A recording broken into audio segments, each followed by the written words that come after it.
What is future? Future is a figment of our imagination. So let us all imagine. मैं आप सबसे request करूंगी कि please आप सब थोड़ी देर के लिए अपनी आंखों को बंद कर लें और सोचे कि आप सन 2050 में हैं। कल तक जो चांद हमें दूर लगता था, आज मार्स पे हमने कॉलोनाइजेशन कर लिया है।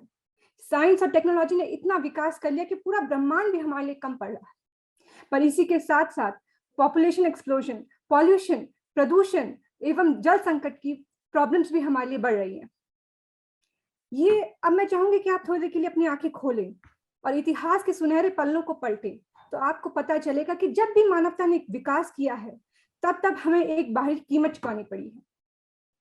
तो आज मैं आपके समक्ष ऐसे मेरे 3 आविष्कार रखना चाहती हूँ जिनकी हमारी भविष्य में हमें बहुत जरूरत पड़ने वाली। मेरा पहला आविष्कार है संजीवनी चिप।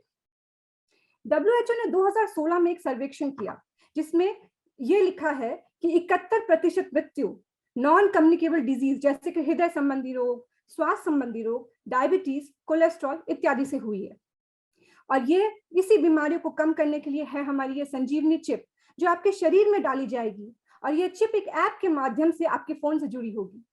ये आपके शरीर की पल पल की खबर उस ऐप पे देगा, जैसे कि आपका हार्मोनल लेवल, आपका बीपी, आपका शुगर लेवल, आपका सोडियम इनटेक, ये सब की जानकारी, पल पल की जानकारी उस ऐप पे आएगी।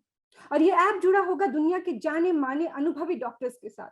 मान लीजिए किसी का ब्लड प्रेशर या हार्ट बीट ऊपर नीचे होता है, तो वो तुरंत एक अलर्ट सिग्नल उस ऐप पे भेजेगा ताकि आप समय पे उपचार एवं समय पे औषधि ले सकें। मेरा दूसरा आविष्कार होगा समुद्र मंथन। पहला और दूसरा विश्व युद्ध क्यों हुआ ये तो आप सभी जानते ही हैं। और अगर कभी तीसरा विश्व युद्ध हुआ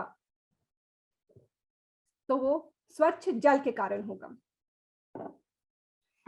एक रिसर्च में लिखा है कि पिछले विगत 100 वर्षों में हमारी जल की आवश्यकता 600% से बढ़ी है एवं 2050 तक करीबन 2 बिलियन लोग स्वच्छ जल की किल्लत से जूझेंगे।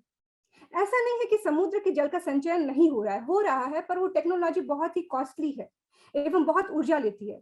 तो समुद्र मंथन में मेरी जो टेक्नोलॉजी है वो यूज करेगी न्यूक्लियर पावर प्लांट्स और थर्मल पावर प्लांट्स का, जो ज्यादा ऊर्जा देगा और कम और इन्वायरमेंटल फ्रेंडली भी होगा। इसके साथ ही साथ वो इलेक्ट्रिसिटी उत्पादन में भी मदद करेगा। मेरा तीसरा आविष्कार है प्राण वायु। विगत के 40 वर्षों में हमारा वार्षिक औसत तापमान 0.18 डिग्री से बढ़ रहा है। इसके अलावा हमारे एटमॉस्फेयर में CO2 अर्थात कार्बन डाइऑक्साइड एवं अन्य विषैले पदार्थों की मात्रा भी बढ़ती जा रही है, जिसके कारण हम ग्लोबल वार्मिंग की समस्या से जूझ रहे हैं। इसी ग्लोबल वार्मिंग की समस्या को कम करने के लिए होगा हमारा प्राण वायु वृक्ष, जो दिन में तो ऑक्सीजन देगा ही देगा एवं रात को भी ऑक्सीजन देगा। अब आप सब सोच रहे होंगे ये कैसे पॉसिबल है, तो मैं आपको ये बता दूं कि प्रकृति ने खुद हमें ऐसे वृक्ष दिए हैं जो रात को हमें ऑक्सीजन प्रदान करते हैं, जैसे कि तुलसी, एलोवेरा एवं पीस लिली। तो इन सब से जेनेटिक इंजीनियरिंग और क्रॉस ब्रीडिंग को कल्चर करके हम लैब में ऐसे बड़े वृक्ष बनाएंगे जो हमारी प्राण वायु को स्वच्छ करेंगे। अंत में मैं अपनी एक छोटी सी कविता से अपनी वाणी को विराम देना चाहूंगी कि क्या कभी सोचा था कि बिना मिट्टी के पौधे उगेंगे? क्या कभी सोचा था कि एक क्लिक से पूरी दुनिया से जुड़ जाएंगे? क्या कभी सोचा था कि दूसरों की आंखों से दुनिया देख पाएंगे? क्या कभी सोचा था कि आसमान के आगे ब्रह्मांड तक पहुंचेंगे?